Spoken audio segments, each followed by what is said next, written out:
Today we're looking at the triangle midsegment theorem. The triangle midsegment theorem states if a segment joins the midpoints of two sides of a triangle, then the segment is parallel to the third side and half of its length. So what does that mean?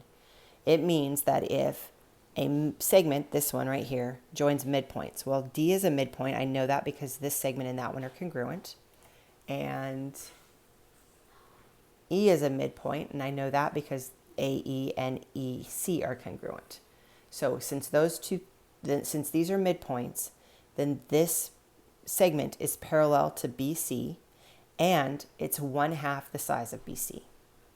We also have corresponding angles formed by parallel lines cut by a transversal. So angle B and angle ADE are congruent, and angle C and angle AED are congruent. Now we're going to use that information to find 3 pairs of triangle sides, meaning pairs parallel to each other. So I'm looking for the parallel pieces. So as I'm looking at this, I see that C is a midpoint of NO and B is a midpoint of MN. So BC is congruent to MO. I'm sorry, it's parallel to MO. Then I see that A is a midpoint of MO and B is a midpoint of MN. So AB is a midsegment and parallel to ON. So AB is parallel to ON.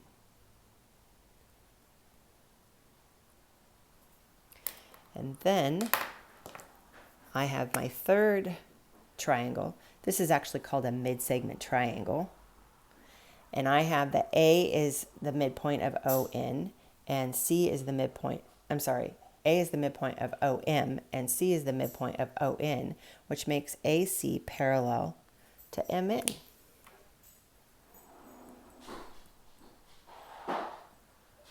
Now, this triangle is only marked differently, but it's the same idea. Notice that these are both 4, which makes B a midpoint.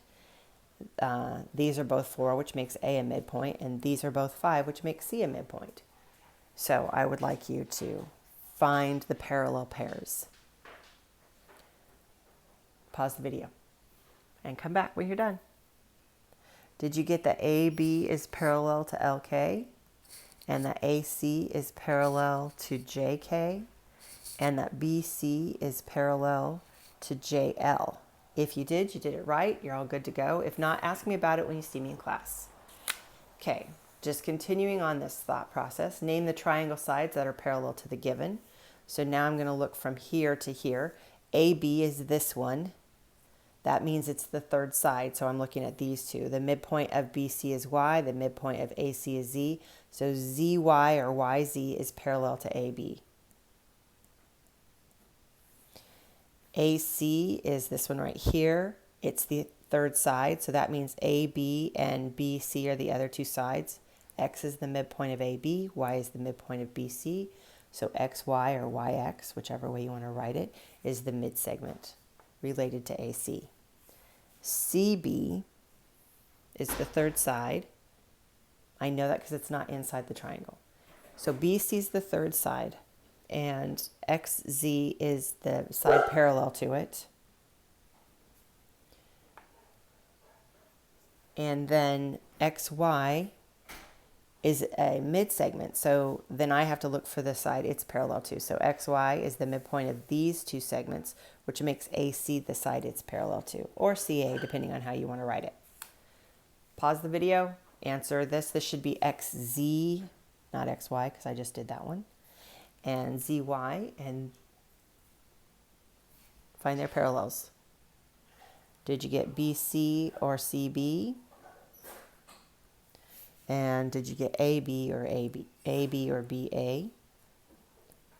That would be correct. If not, we need to talk. See me in class. All right. Now, in this problem, they tell us the midpoints are M, N, and P. So M, N, and P are midpoints of the triangle QRS, and they tell me lengths. So I'm going to mark everything on my triangle. So since this is a midpoint, I'm going to mark that these sides are congruent. These sides are congruent. Notice I'm not saying they're congruent to each other. They're not congruent to the sides. This is a midpoint, so it's breaking that side into congruent pieces. Then I'm going to mark my other pieces. This is QR is 30, so I'm going to mark QR. This is QR. It's length 30, so I'm just going to draw that into my picture so I don't have to reference back. RS is 30, so I'm going to draw that in.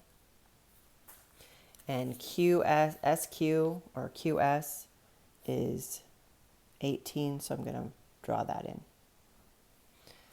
So now I can go ahead and find the answers to my problem over here. So MN is 30. I'm sorry, MN is the midsegment, and it's parallel to QS, so it's 1/2 of 18, which is 9.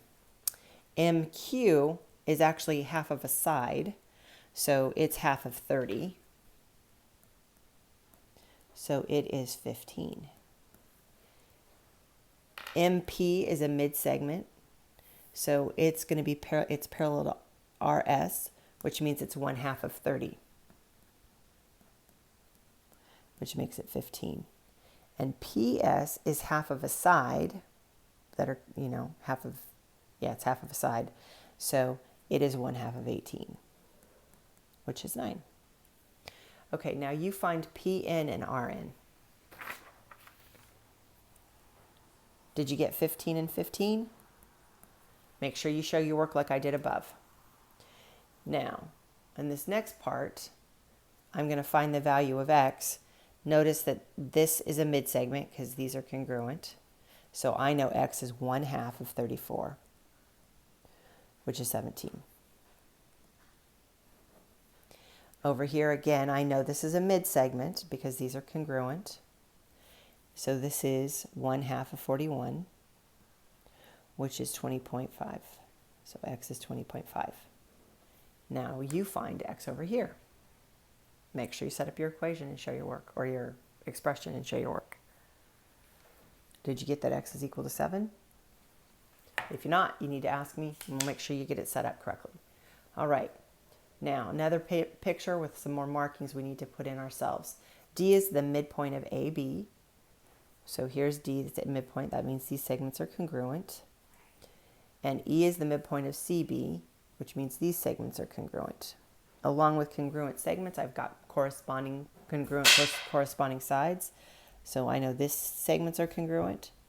These angles are congruent, and these angles are congruent.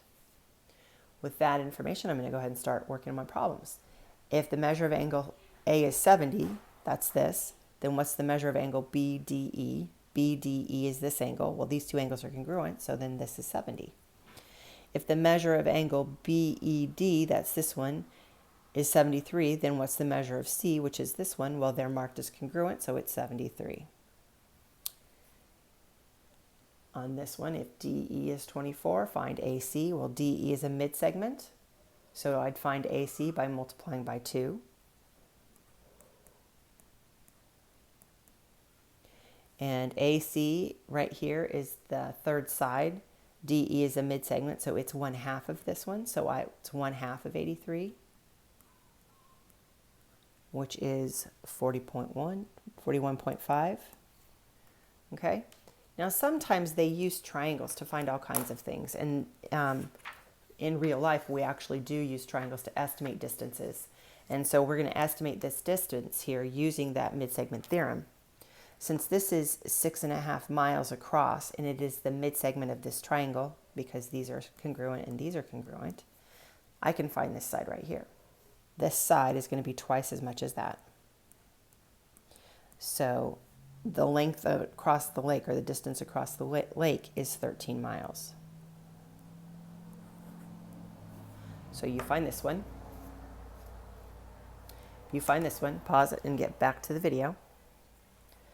Show your work. Did you get 2.9 miles? If not, you need to see me. We want to make sure you set all these equations up correctly. Have a good weekend. I'll see you tomorrow or Monday.